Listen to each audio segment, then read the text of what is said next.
présente, je suis Benoît R, je suis le rédacteur en chef de la lettre du cloud. Et puis, je vous présente tout de suite nos différents invités.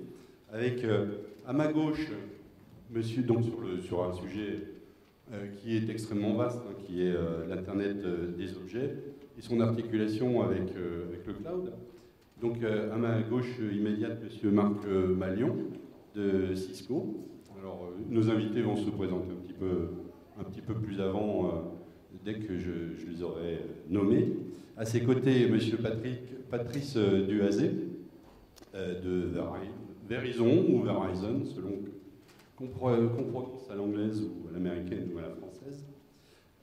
Monsieur Blum de la société BMC tout court, hein, je crois qu'il n'y a plus de software. Monsieur Joa de MC et enfin monsieur Beluisda d'Ecula.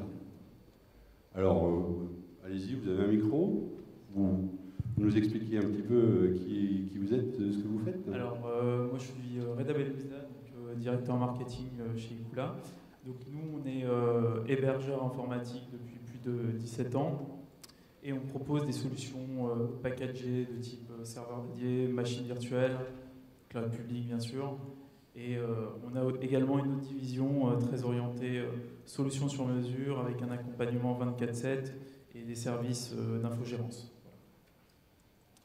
Merci. Monsieur Joa. Bonjour, moi je suis Hervé Joa, je suis Regional Manager chez EMC en charge de l'écosystème cloud.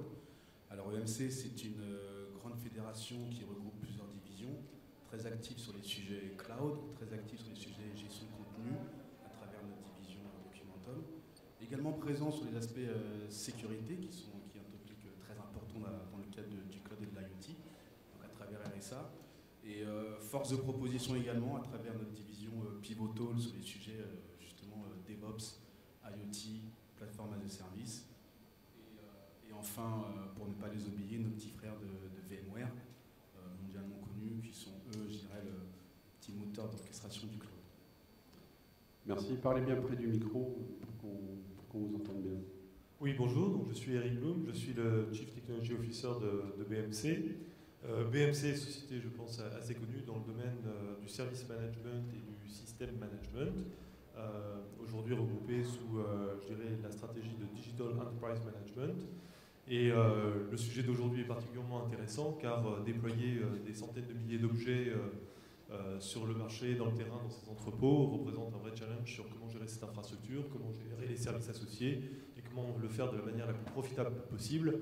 Car au-delà du hype de la technologie, il faut que ça reste un business model intéressant et c'est ce que notre entreprise permet de faire.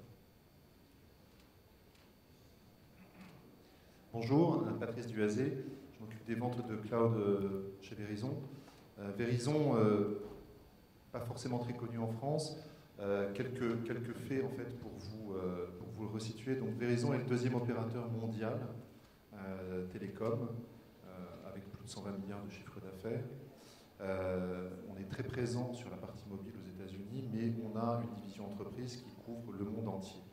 Donc notre métier de base, c'est le réseau, et donc l'interconnexion des entreprises à travers le monde, mais aussi depuis une quinzaine d'années, nous avons commencé à monter dans la valeur en déployant des infrastructures de sécurité et des offres autour de la sécurité qui nous ont positionnés comme leaders dans un certain nombre de domaines de la sécurité, du cloud, des offres de cloud en fait, qui sont réparties dans le monde entier, de la communication unifiée et bien sûr des offres VOO. Merci. Monsieur Malion. Bonjour, Marc Malion, Cisco, de nationalité anglaise, donc désolé pour mon accent. Je suis consultant chez Cisco, Cisco qui est très actif dans le domaine Internet des objets. Vous êtes peut-être au courant que nous avons signé un accord avec le gouvernement français pour faire une contribution de transformation digitale du pays. Nous avons pris l'engagement pour investir 100 millions d'euros dans les startups en France et engager avec le gouvernement et avec d'autres partenaires des projets qui tournent autour de 5 axes.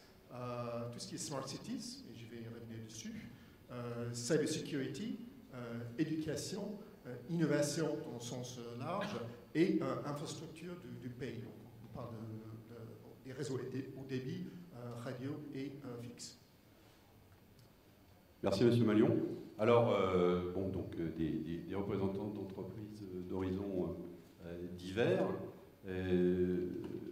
pour évoquer un sujet commun, l'IoT. Alors moi, j'imagine qu'il y a un certain nombre d'acceptions, de définitions différentes pour chacun de ces messieurs de l'IoT. En ce qui me concerne, moi, je me contenterai de vous citer celle de Wikipédia, qui n'est pas inintéressante, et qui dit que l'IoT, en fait, c'est l'extension de l'Internet au monde des objets.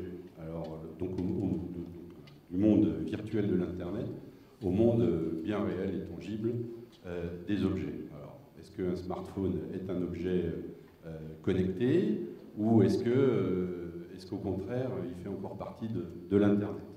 Alors, quelle est la définition que vous avez, chacun d'entre vous, de l'IoT, de l'Internet des objets? Qui veut démarrer? Monsieur Blum? Je veux bien m'y essayer. Donc, au-delà de cette très bonne définition de Wikipédia, je dirais que l'Internet des objets, ce sont des senseurs et des contrôleurs, donc des objets qui sont capables de capturer de l'information, mais aussi d'opérer des choses sur des machines. Ils se qualifient généralement par des objets qui sont connectés, qui consomment peu. Ce sont des objets qui parlent entre eux. Et souvent, on a une tendance à penser que tout ce qui est connecté devient un objet de l'Internet des objets.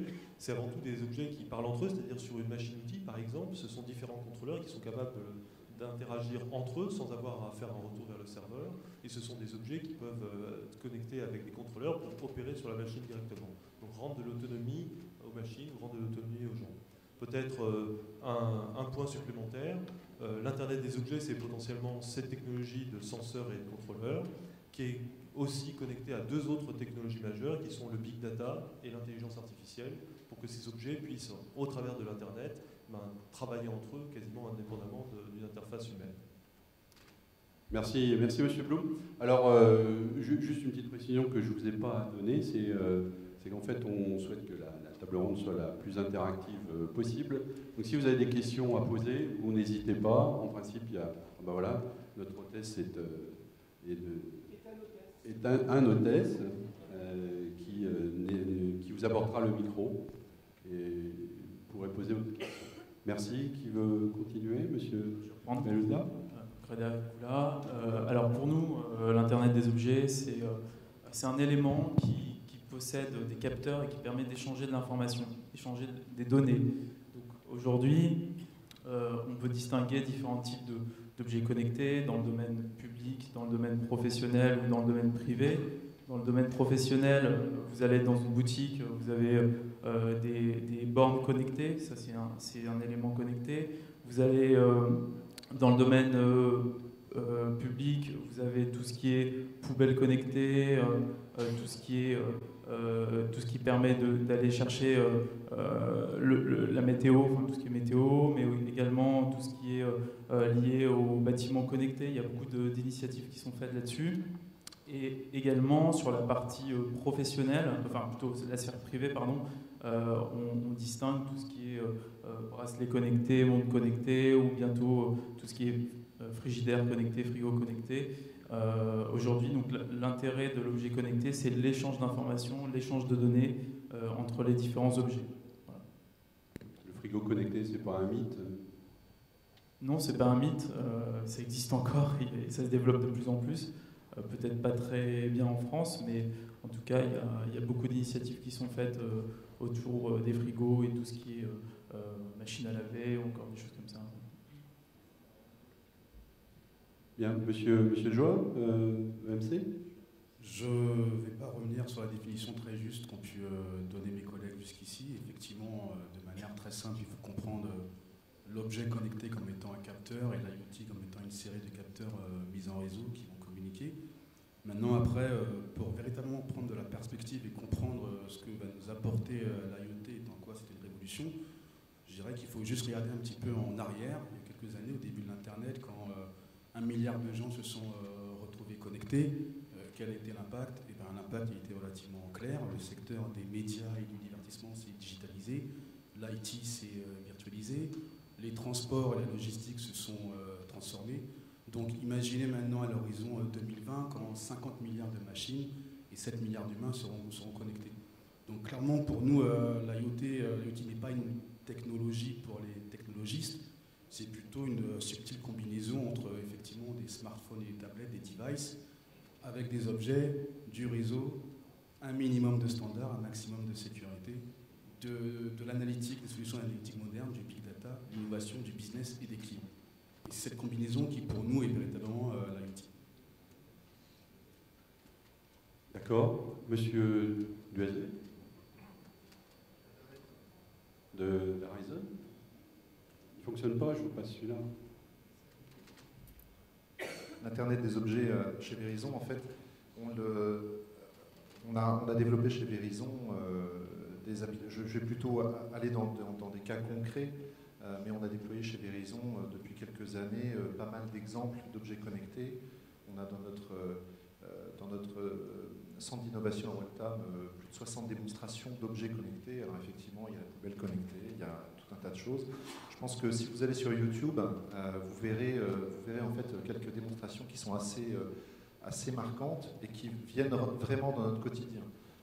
On a mis en place en fait des systèmes où on va brancher des capteurs sur un pompier qui vont permettre de savoir quelle est sa santé, que l'officier qui est pendant une intervention, qui est à l'extérieur, sache exactement où les pompiers se situent à l'intérieur de la maison, et qu'il puisse à ce moment-là, à partir d'une tablette, voir où se situe sa brigade et orienter les recherches, savoir comment se porte le pompier, et le pompier, lui, a sur son casque un système à vision haute, où il va voir les informations de chaleur pour détecter s'il y a des blessés dans certaines pièces, pour aller les chercher et intervenir plus rapidement.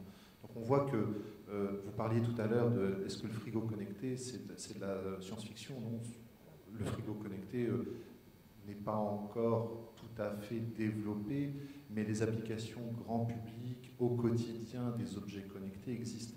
Et vient derrière toute une problématique, puisque quand on pilote des applications pour des services aussi critiques que les pompiers, et bien évidemment derrière on peut se poser la question, les services de santé, l'armée, qu'est-ce qu'on met en place pour sécuriser ces objets? C'est une vraie problématique. Comment est-ce qu'on va faire pour les stocker? Et surtout, comment est-ce qu'on va s'assurer pour que ces objets soient bien connectés en permanence? Parce que vous imaginez que le pompier qui est dans une maison en feu, si on le perd parce qu'il y a une perte de réseau, c'est bête. Et c'est pas ce qu'on souhaite qu'il arrive.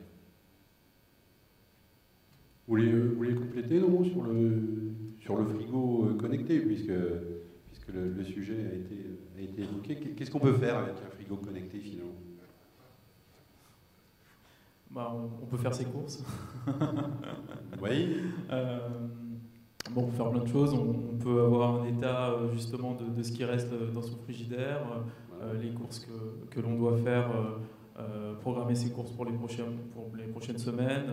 Voilà, les dates de péremption, c'est intéressant de savoir un peu la liste des objets qu'on a dans notre frigo et vérifier si derrière ça va se périmer à une date T. Voilà, donc il y a déjà pas mal de choses. Ouais, j'ajouterais les recettes. En fait, le frigo peut vous proposer de faire tel ou tel plat en fonction du contenu Seb le fait. Seb a un autocuiseur connecté.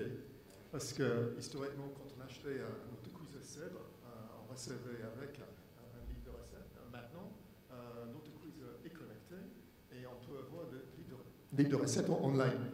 Donc, dans la maison, on commence à pousser les choses assez loin. Je vais utiliser un autre exemple, parce que quand on pense à des objets, on a tendance de penser au smartwatch d'Apple ou des applications grand public. Chez Cisco, on a un grand focus sur les applications entreprises dans le sens large. Et je vais donner un exemple d'une fabricante de robots pour les chaînes de production de voitures, Fanuc, qui est le plus grand fabricant de robots du monde. En fait, ces robots n'étaient pas connectés à un cloud. Ils étaient pilotés localement et gérés localement. Et en fait, en travaillant avec Fanuc, on a travaillé avec eux pour connecter les robots sur un site central pour qu'ils puissent collectionner les informations de fonctionnement des robots de partout dans le monde et offrir à ses clients, dont General Motors, dont Renault, Peugeot, et ainsi de suite, d'offrir un service de maintenance prédictif, préventatif, basé sur toutes les informations qu'ils ont collectées, stockées, traitées dans le cloud. Et ça, c'est très important parce qu'une minute de downtime, d'indisponibilité d'une chaîne de production peut coûter 22 000 €, une minute. Et les robots fonctionnent 24 heures sur 24. Donc, pour le fabricant de robots, c'était un nouveau business, un nouveau revenue stream pour lui.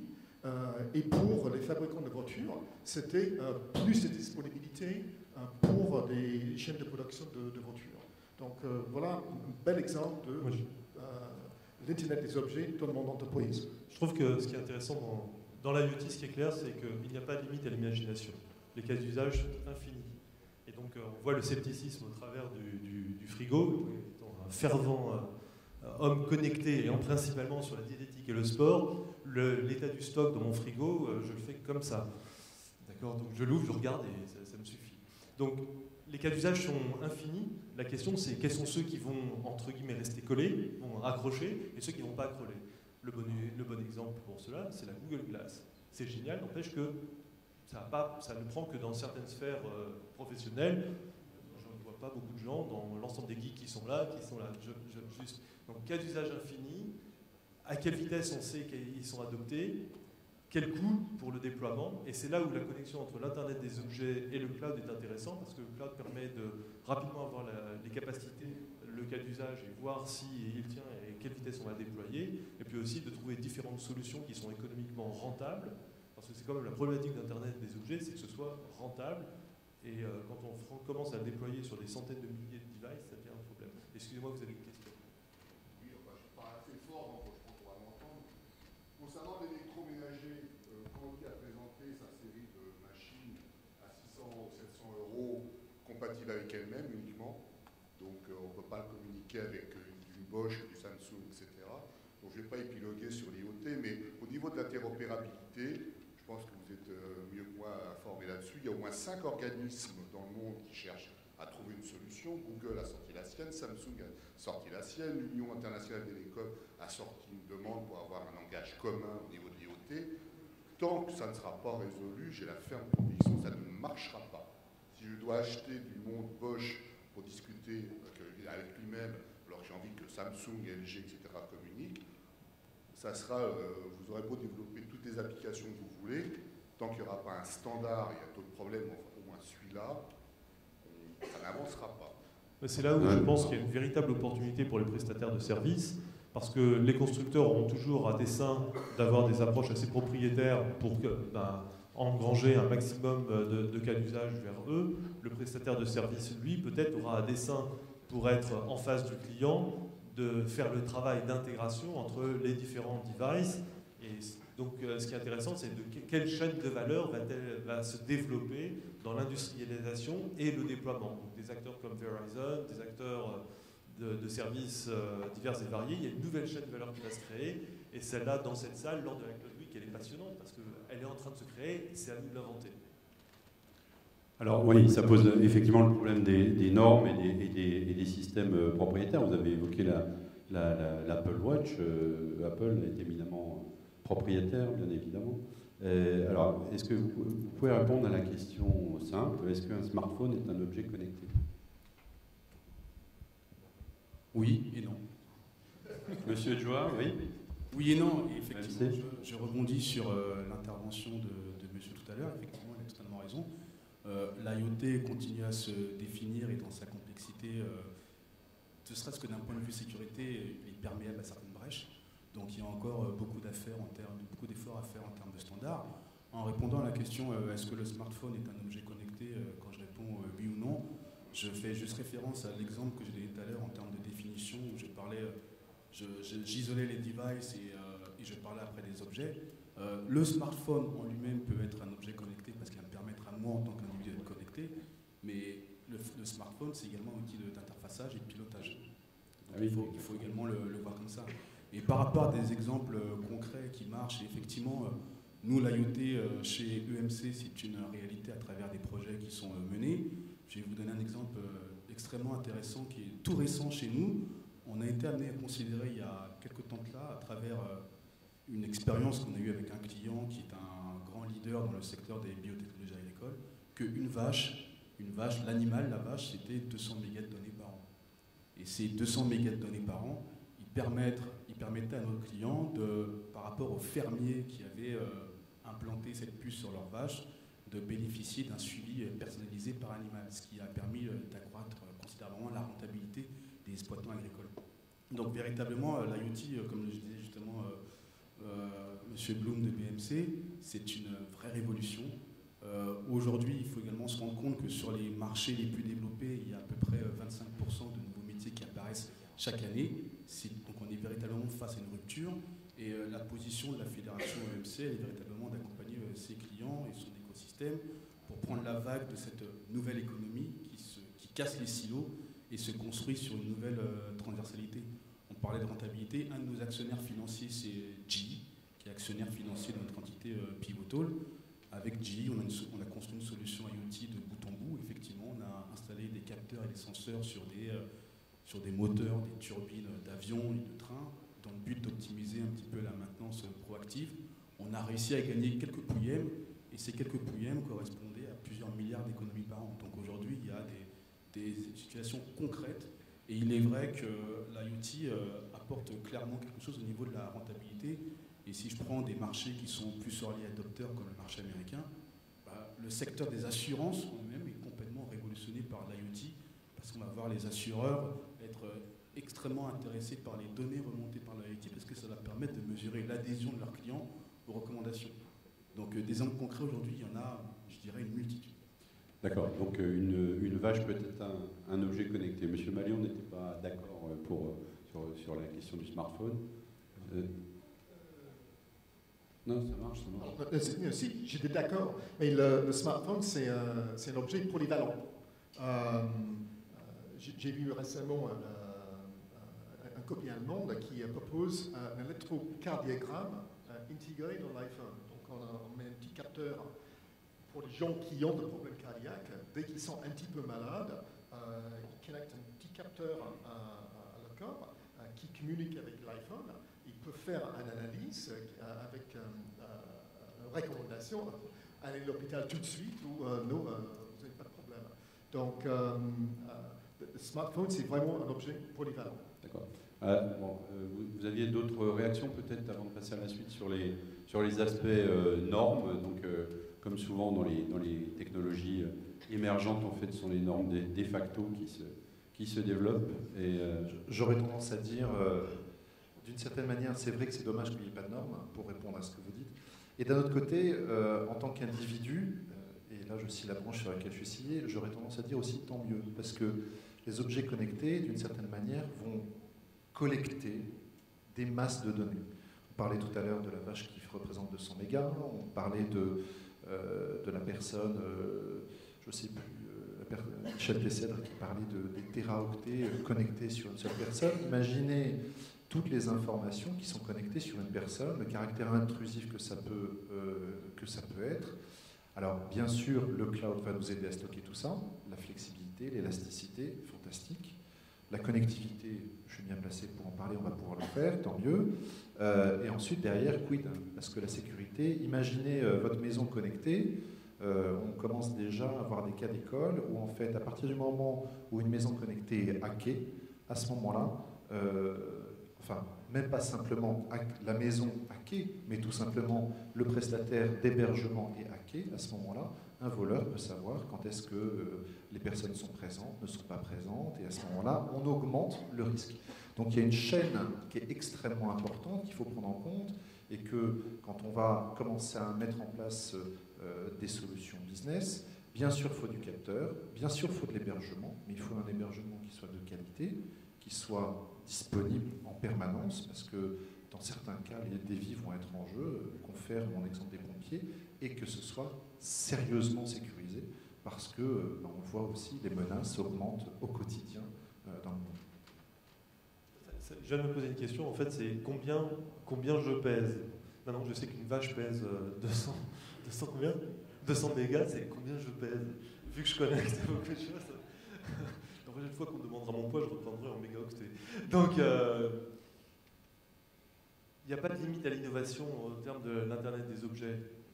Rapidement, et c'est Internet des objets et cloud, la question c'est comment on industrialise le pilote, parce qu'on ne peut pas faire un pilote en prenant ce type de risque. Parce que l'image de marque de l'entreprise qui va faire le pilote est directement exposée.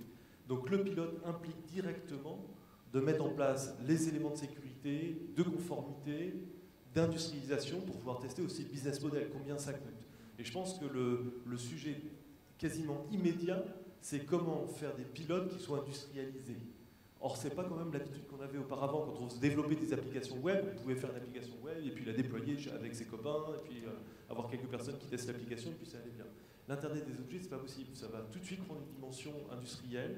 Et je pense que l'intérêt du cloud et des outils de gestion de conformité, de sécurité, de déploiement, de conformité doit être pris au même moment. Bien, est-ce que vous avez des questions? Oui, alors attendez. Je ne suis pas sûr que soit toujours là, notre hôtesse. Mais...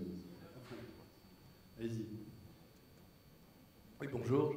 J'avais une question sur le lien réel entre IoT et cloud. On a beaucoup parlé des objets connectés eux-mêmes, mais quel est le lien réel avec le cloud et en quoi cette prolifération d'objets connectés va changer la façon dont on fait le cloud, les fonctionnalités, l'architecture, le business model, l'écosystème cloud? Si je reviens à l'exemple que j'ai donné concernant le fabricant de robots, le fabricant de robots, il a des robots installés partout dans le monde. Et ces robots n'étaient pas connectés à une site centrale. Ils étaient tous pilotés localement dans l'usine. Mais en connectant tous ces robots à un point central, un cloud, bon, d'accord, c'est un cloud privé, et en collectant toutes les informations de tous les robots dans le monde pour surveiller le fonctionnement, le fabricant de robots était en mesure d'offrir à ses clients un service de maintenance prédictive, un service de maintenance préventative. Donc là, prédictive.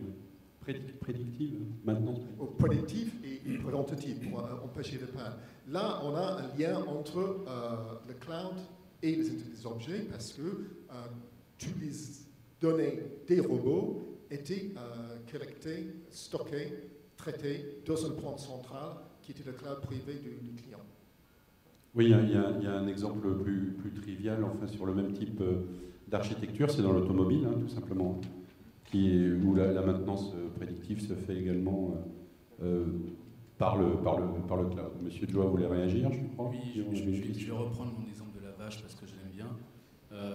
200 mégas pour une vache par an, 2 milliards de vaches, au final, ça fait 4 exabytes de données. Donc là, très clairement, la place du cloud dans tout ça, ça va être l'indexation, le stockage et le processing de ce type de data. Et quand on regarde les volumétries que l'IoT va générer, il est clair que tous les gros fournisseurs de cloud aujourd'hui savent dans quelle direction aller en termes de pricing, parce que pour être capable de capter une partie de ce marché, le qualité d'œuvre devra être nécessairement très bas. Donc ça sous-entend que des acteurs du cloud soient très spécialisés, soit ceux ayant les big, type les Américains ou alors le très prometteur français OVH, ceux qui ont réalisé des grosses économies d'échelle seront capables d'aller chercher ces sujets-là. Mais derrière, qu'est-ce que ça va changer concrètement au niveau du cloud? Beaucoup de choses, énormément de choses. Je dirais que d'une part, le software pour écrire tout ça devra être différent, puisqu'on partira d'applications qui sont aujourd'hui monolithiques vers des applications qui sont plus composites, basées sur des microservices. Les méthodes de déploiement seront également différentes. On parle encore aujourd'hui beaucoup de VM, on parlera de plus en plus de conteneurs demain. Les méthodes d'organisation seront également différentes, puisqu'on parlera de moins de IT operation et plus d'organisation type DevOps. Et je parlais tout à l'heure de 25% de nouveaux métiers par an. Nous, très clairement, sur des sujets concrets qu'on a été amenés à gérer, on a été amené à définir des nouveaux postes. Et les nouveaux postes, c'est type Apps Delivery Manager, Apps Service Manager. Donc il y a effectivement beaucoup de choses qui vont jouer. Et de toute façon, les fournisseurs de cloud seront obligés d'évoluer vers une fonction de télématique dans la mesure où ils devront pouvoir optimiser la chaîne de valeur de toutes les données remontées par l'IoT pour les rendre plus digestes et plus consommables pour les clients finaux. Donc pour vous donner 2 exemples pratiques que nous mettons en œuvre chez BMC, pour rebondir sur ce que tu viens de dire, auparavant, il y avait une chaîne de mise en disposition du développement au test, à la prod des applications de type waterfall. Là maintenant, on est sur du continuous delivery, donc on a en fait repensé comment automatiser cette chaîne qui va directement du développeur à l'application en production, quasiment en bypassant les opérations IT, parce qu'en fait, on est dans une logique de flux continu, d'amélioration continue. Donc on a réautomatisé cette chaîne-là dans ce contexte-là, premier point. Le deuxième point, pour rebondir sur ce que tu as dit, c'est si les objets sont déployés de façon mondiale, il faut ramener une capacité de stockage et de calcul près des objets, pour des raisons, de performance et de latency réseau, mais 2, encore plus important, c'est que ces données étant collectées localement doivent être conformes à la réglementation locale. Ce qui est collecté en Russie doit rester en Russie, ce qui est collecté en Allemagne doit rester en Allemagne. Donc là où sur les 20 dernières années, tous ensemble, on a travaillé à vous aider à consolider vos data centers en passant de 35 à 3 sur 3 plaques continentales, on va vers une réexplosion des capacités de calcul et stockage. Curieusement. Donc le cloud qu'on voit comme quelque chose de, entre guillemets, un gros blog, en fait c'est la capacité de réexploser la capacité de calcul et stockage, et ça on n'est pas capable de le faire, de réouvrir des salles machines partout. Donc on va utiliser le cloud. Là où BMC par exemple s'investit, c'est de vous aider à définir quelles sont les policies que vous voulez définir par rapport à comment les applications fonctionnent, quelles données elles collectent, où est-ce qu'elles doivent fonctionner, où est-ce qu'elles doivent être stockées. Vous voulez pas faire ça à chaque fois que vous développez une nouvelle application. Vous voulez développer ces policies une fois et les faire évoluer, et qu'ensuite toutes les applications que vous déployez puissent s'appuyer là-dessus dans la façon dont on s'est déployé dans le cloud et opéré dans le cloud. Donc typiquement, ça vous donne un exemple de comment un éditeur qui aide à l'automatisation de l'ensemble des process de développement et de production appréhende ces nouveaux challenges et les met en œuvre comme fondation de son infrastructure pour permettre ensuite aux gens de faire ces pilotes de façon industrielle très rapide. Monsieur Duazé, pour aller un peu plus dans le sens, donc mon collègue a une montre connectée que je regarde depuis tout à l'heure, et donc vous imaginez bien que pour répondre un peu plus précisément à votre question, la prédictibilité du nombre de ventes de montres connectées vendues, elle est difficile à prévoir. Donc pour stocker toutes les données, on a besoin d'avoir un environnement qui est flexible. Si j'achète la même montre connectée, vous constaterez que je fais beaucoup moins de sport que lui, donc j'aurai beaucoup moins de données à stocker que lui, et donc forcément, on doit avoir une puissance qui doit être flexible, et donc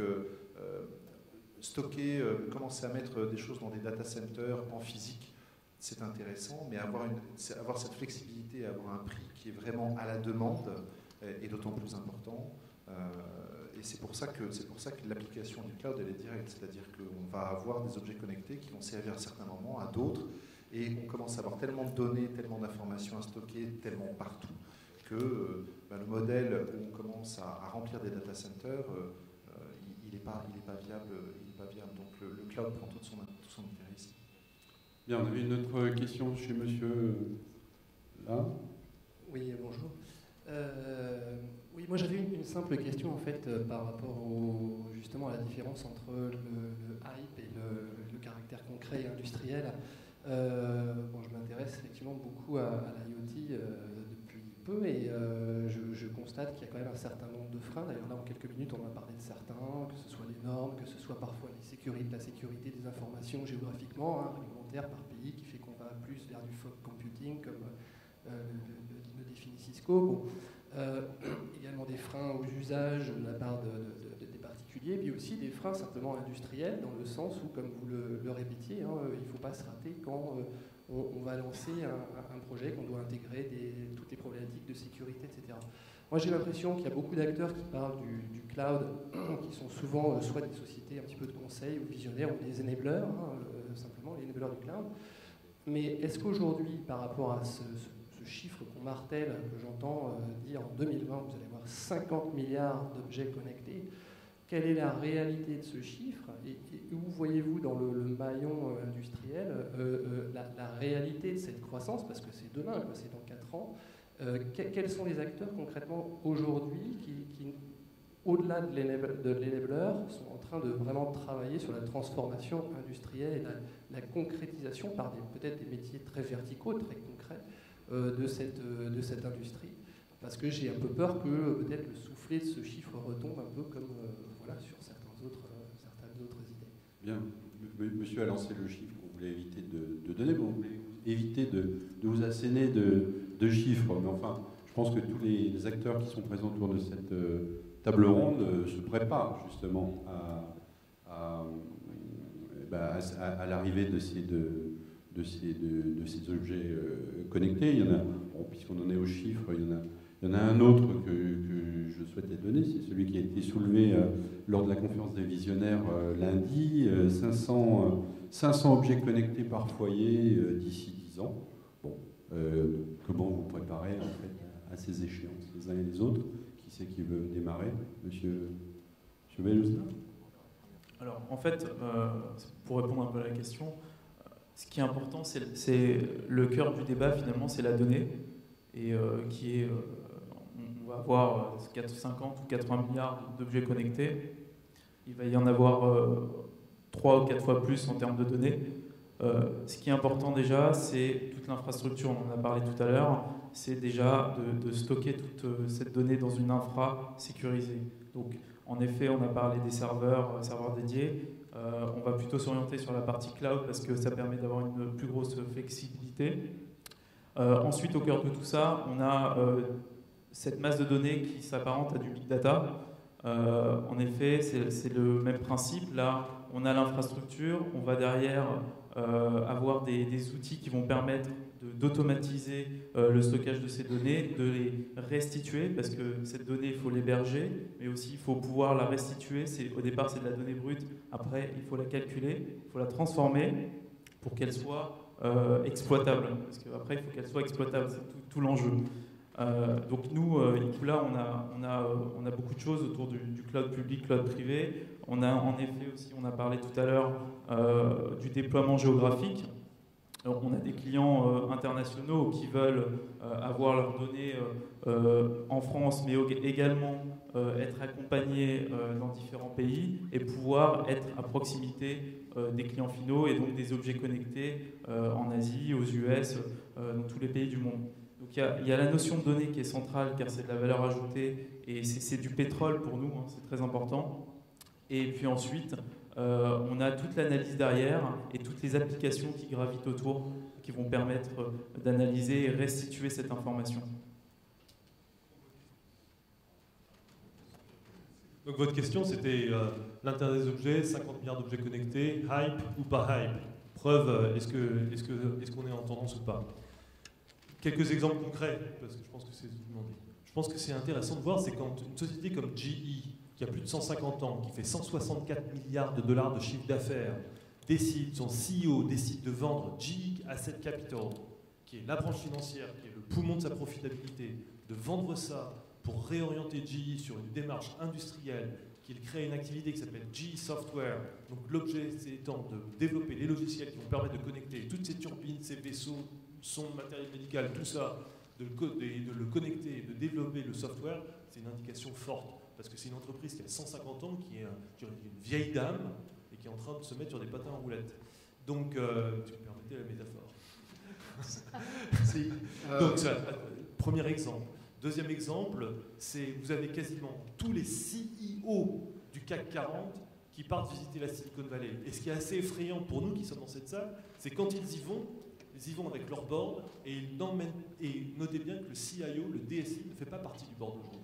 Donc quand ils vont visiter la Silicon Valley, quand ils vont visiter des sociétés comme Cisco, Verizon, BMC, EMC, on est tous quasiment au même endroit d'ailleurs, quand ils viennent nous visiter, ils viennent sans leur DSI, et ça démontre quelle pertinence, quelle importance revêt la transformation digitale pour eux d'un point de vue business. Ils n'en font pas un sujet d'informatique, ils en font un sujet de transformation de leur business model.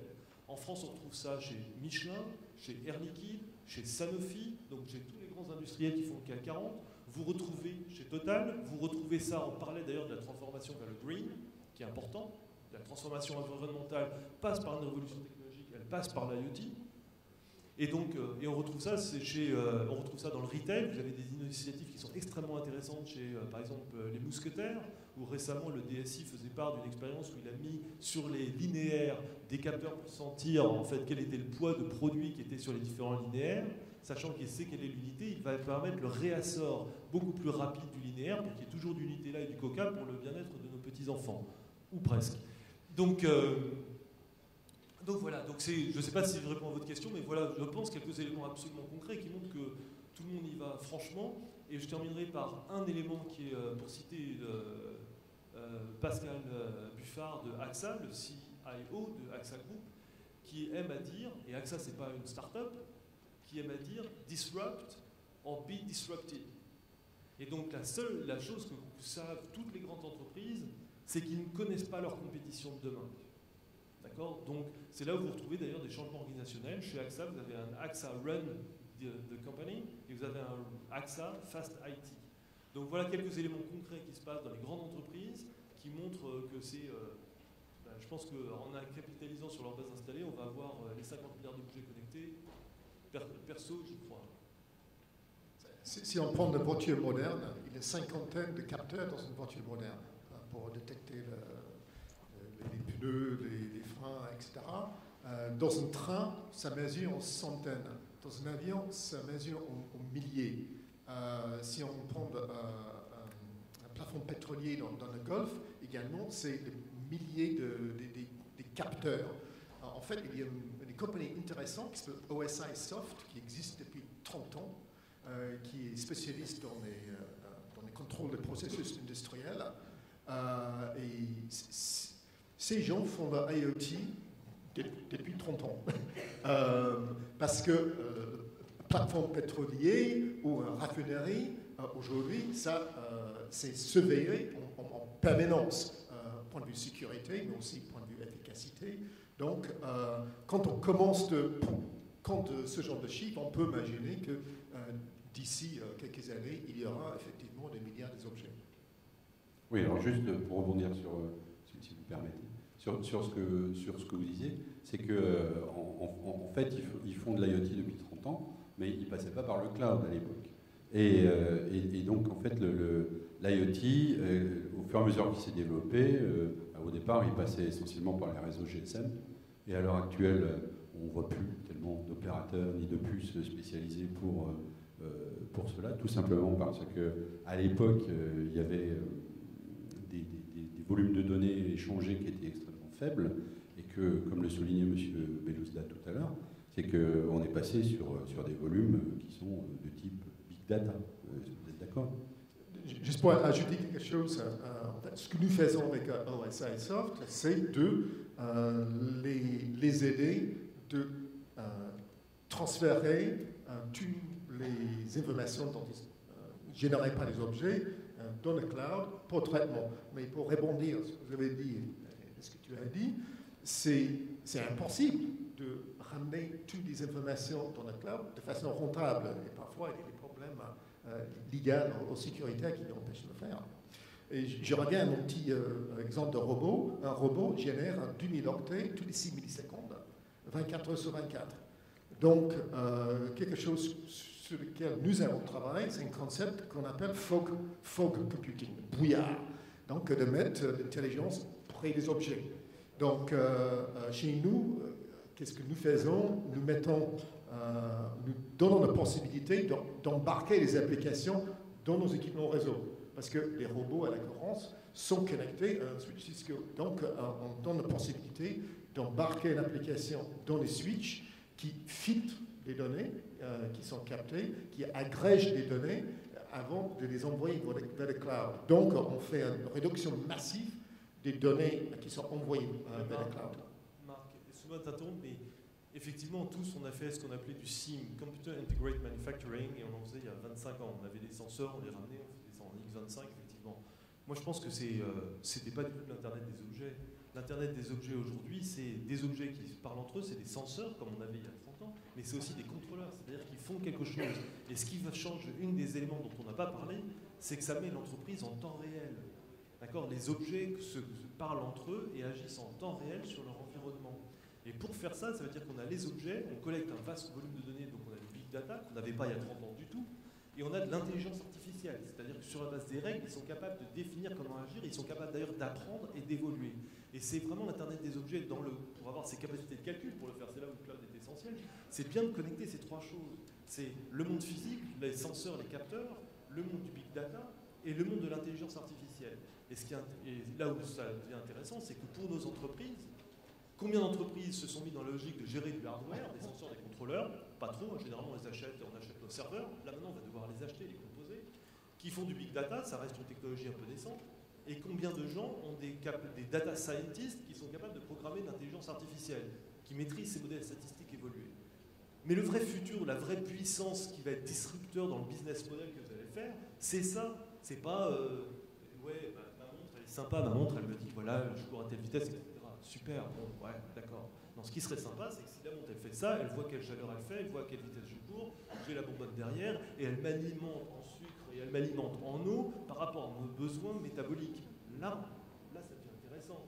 Avoir un senseur qui me dit quel est mon volume cardiaque, bon, ok, ça fait hype quand je suis sur scène. Mais l'Internet des objets, pour moi, retranscrit dans mon industriel, c'est vraiment ça. Et c'est là où va se faire la différence entre ceux qui sont innovants et ceux qui font l'Internet des objets pour les nuls. Y a-t-il des questions dans la salle? Monsieur? Oui, j'avais une question sur le rapprochement entre le monde physique et le monde de l'Internet. C'est un des facteurs de notre révolution actuelle, c'est la logistique des containers. Donc c'est fabuleux. Aujourd'hui, Amazon ne peut pas fonctionner si on ne livre pas.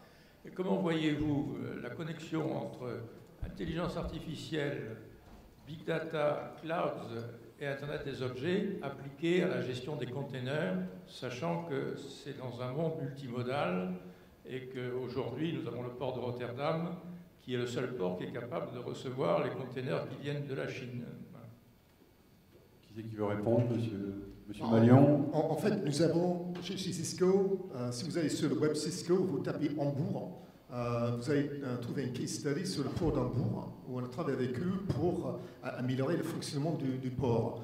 Les containers qui arrivent par les camions qui arrivent dans le port, mais aussi les containers qui arrivent sur le bateau. Donc, en utilisant c'est pas la RFID, mais utilisant la technologie de tracking des containers, on a travaillé pour améliorer le flux de containers dans les deux sens et la gestion des containers dans les ports. Je ne suis pas le bon expert pour vous expliquer beaucoup plus que ça, mais pour nous, Connected Port, c'est une activité que nous avons lancée, surtout avec le projet que nous avons fait en Hambourg.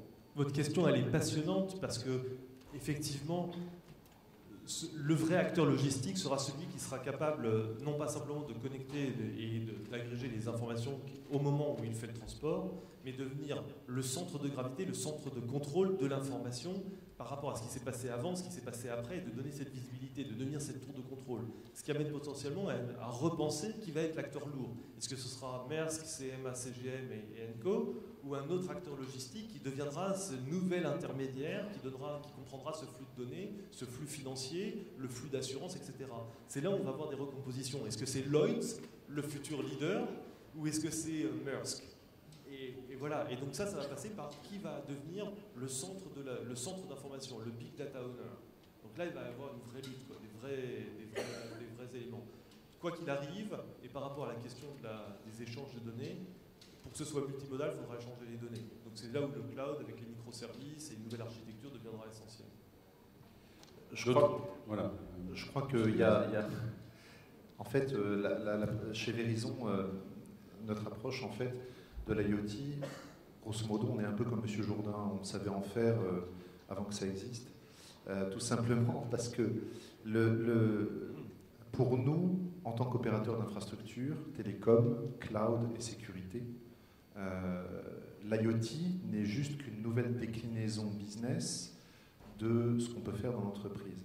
À partir du moment où vous avez la capacité d'héberger de la donnée, de la stocker correctement, de la manager, qu'elle soit sécurisée, qu'elle soit accessible en permanence au travers de votre réseau, ensuite que vous mettiez un ERP en mode as a service, que vous mettiez du site internet, que vous mettiez de l'e-commerce, ou que vous mettiez à l'autre bout, au lieu d'avoir un PC, mais d'avoir un système avec des connecteurs qui vont capter de la donnée pour pouvoir ensuite la rapatrier dans votre système de stockage et computer par un système d'intelligence artificielle, pour nous, ça n'a pas énormément de différence. En fait, c'est la capacité de l'infrastructure qui va être clé. Et souvent, en fait, on voit les gens qui disent « Ah oui, mais vous savez, le cloud, c'est tel logiciel as a service ou tel truc as a service ». Pour moi, souvent, on part d'un besoin business, très bien, mais en faisant abstraction de quels sont les engagements de service qui sont derrière, est-ce que c'est sécurisé, est-ce que c'est accessible. Et aujourd'hui, la grande bataille du cloud et la grande bataille des objets connectés, elle est sur la capacité d'accéder à la donnée, de la capacité à ensuite derrière la sécuriser et qu'elle soit en permanence disponible. Donc en fait, l'infrastructure est clé.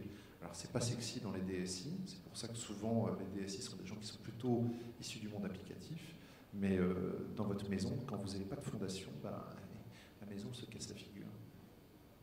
D'autres réactions? D'autres questions dans la salle? Bon, écoutez, donc, je voulais vous demander aux uns et aux autres, en fait, comment vous voyez, quelle était votre vision finalement à moyen et long terme, non pas des applications et des implications pour le commun des mortels et le public, mais pour les entreprises. Comment les entreprises doivent se préparer aux échéances et à la venue de l'IoT d'ici 3 à 5 ans, on va dire. Monsieur Beyouzda, vous voyez toujours le feu. Non, déjà, il y a un exemple que je voulais citer qui est pas mal. Parce qu'on a parlé d'objets connectés, on a parlé de cloud computing et on a parlé de big data. Je pense que vous connaissez tous le Tour de France. C'est un exemple qui est assez concret. Aujourd'hui, cette année, en 2015, le Tour de France est parti dans un modèle objet connecté pour restituer la donnée en temps réel pour les gens qui vont sur le site web et voir son coureur favori.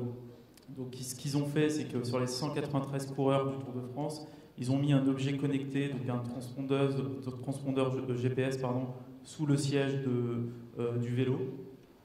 Cette information qui est récoltée via le transpondeur va être restituée à la voiture de course, qui va, elle, envoyer l'information à l'hélicoptère, et lui va restituer l'information au local technique qui permet de prendre l'information.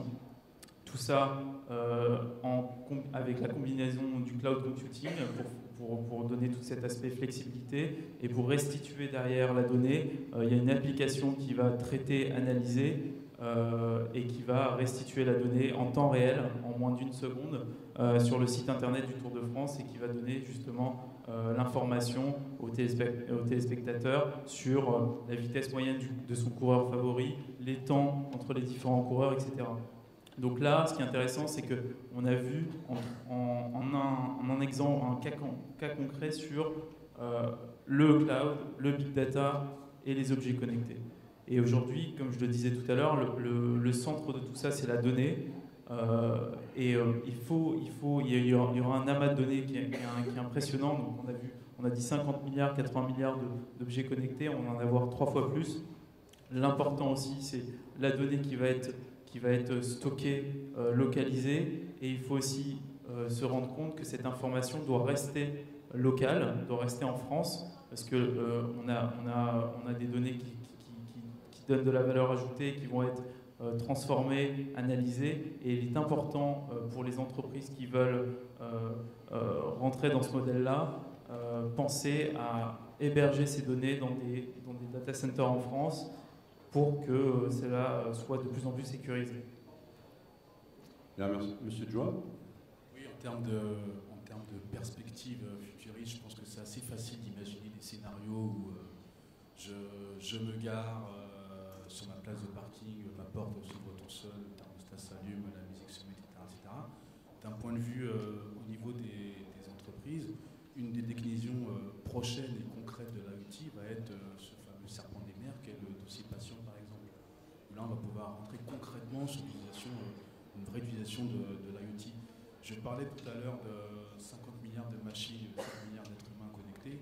Ça sous-entend également que, oui, la donnée c'est important, mais la manière dont on va l'exploiter, les solutions analytiques modernes vont être importantes parce que ça va nous permettre de nous projeter sur du prédictif. Et donc, clairement, au niveau des entreprises demain, elles vont être jugées sur leur capacité à pouvoir agréger et à sortir des tendances à travers la multitude de données qui vont être remontées par l'IoT.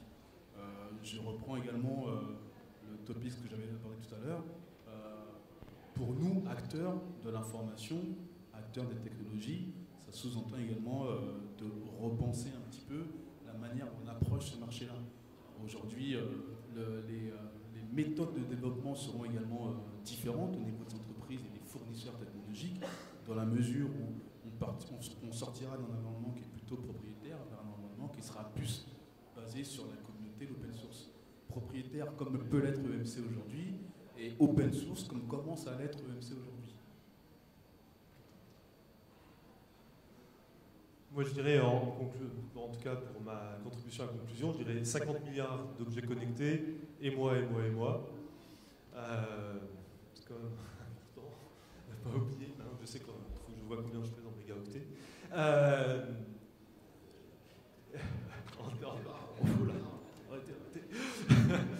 Donc, le point important, c'est comment je vais échanger avec ces objets connectés. Et donc, finalement, ces objets connectés ne vont pas m'envoyer des emails, peut-être pas forcément aller chercher sur mon data warehouse tous les jours qu'est-ce que ça m'apporte. Donc, comment ces objets et moi, nous allons échanger, c'est au travers du social. Et donc, pour les entreprises qui n'ont pas déjà mis en place une démarche de social IT, de social network, je crois que c'est un point important parce que c'est au travers de ces démarches-là qu'on va pouvoir enfin établir un bon niveau de communication bien géré entre l'ensemble de ce réseau d'objets connectés et les individus, les consommateurs de ces services.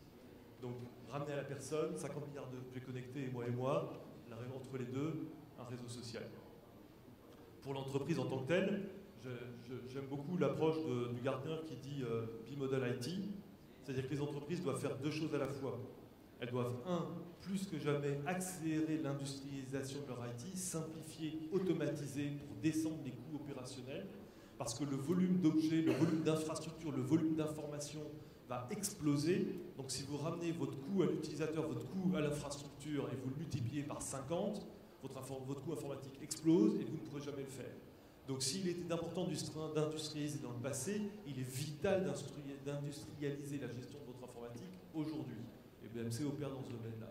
Le deuxième, c'est revoir votre façon d'innover. Et comme tu l'as dit, changer le mode de développement et passer dans une logique de développement continu. Et si le DevOps c'était quelque chose d'un peu intéressant, un truc à tester, ramener un petit peu les opérations et les développements dans la même salle, même s'ils ne partagent pas encore le même bureau, la seule façon d'innover sera une innovation continue, et ça implique de repenser la façon dont vous gérez cette innovation continue avec des logiques, là aussi, d'automatisation et d'intégration avec la production. BMC s'est investi sur ces deux domaines, et donc je pense que c'est là où les entreprises doivent mettre leur focus. Donc effectivement, on part dans de plus en plus d'objets connectés. Je pense que les entreprises sont un petit peu frileuses. Je suis déjà frileuse d'aller dans le cloud. Alors forcément, aller stocker des données ultra personnelles et ultra sensibles comme ça à l'extérieur, ça devient de plus en plus compliqué. Je pense que les entreprises, en fait, on a été un peu, je dirais, influencées par des grands acteurs du cloud ces dernières années qui ont fait beaucoup de bruit marketing en disant on fait ci, on fait ça, et les entreprises en sont revenues en disant allez mettre nos données dans ce cloud-là, on ne peut pas. La réalité, c'est qu'ils n'ont pas il n'y a pas que comme acteurs du cloud, Verizon et Eikula sont là pour en parler, qu'il n'y a pas forcément que des gros acteurs américains qui sont soumis au Patriot Act, qu'il y a des acteurs alternatifs. Et donc, il y a une remise en question à se faire pour les entreprises de ces fondations de l'informatique qui vont leur permettre à ce moment-là d'accélérer leur développement et d'accélérer en fait le déploiement des objets connectés. Mais il y a encore une étape qui a besoin d'être faite et qui n'a pas encore été faite de mon point de vue. Merci. Pour que le marché se développe, il y a trois axes d'évolution. Un, c'est de connecter des objets. Il y a beaucoup d'objets qui existent, qui sont là, qui ne sont pas connectés. J'ai utilisé mon exemple de robots. Les robots existent depuis des décennies, mais ce n'est pas connecté. Donc, on a aidé Fanuc de connecter des robots. Donc, il faut connecter des objets. Au niveau cloud, j'essaie de faire le lien avec le cloud. Monsieur n'est pas là. La nominalisation est quelque chose de très important pour encourager les développeurs, parce que si on a 50 différentes définitions de qu'est-ce que c'est un pool, 50 différentes API pour gérer un pool, ça va être un frein pour le développement du marché. Donc il faut une bonne dose de nominalisation. Et même si c'est assez réparti entre le consortium Bosch, le consortium GE et d'autres, on fait le progrès dans ce domaine. Il faut associer avec ça, il faut avoir une espèce de plateforme as a service IoT qui donne des outils aux développeurs pour qu'ils puissent développer très facilement des applications. Cisco, on vient d'acheter une société, c'est rien à faire avec l'IoT, mais c'est une petite start-up de 43 personnes qui a attiré 200 000 développeurs pour le développement des applications de communication. Et comment ils ont fait ça? Ils ont rendu très très facile le développement des applications de communication. Donc, et finalement, j'aimais beaucoup ce que dit tout à l'heure, le vrai enjeu, c'est des objets, des processus, des données et des humains et l'interaction entre tout ça. Chez nous, chez Cisco, on appelle ça « the Internet of Everything ». Merci Monsieur Malion. Je crains que ce ne soit le mot de la fin parce qu'il est largement temps d'aller déjeuner. Je vous remercie beaucoup de votre attention, de votre assiduité. Merci messieurs pour votre participation et bons états généraux.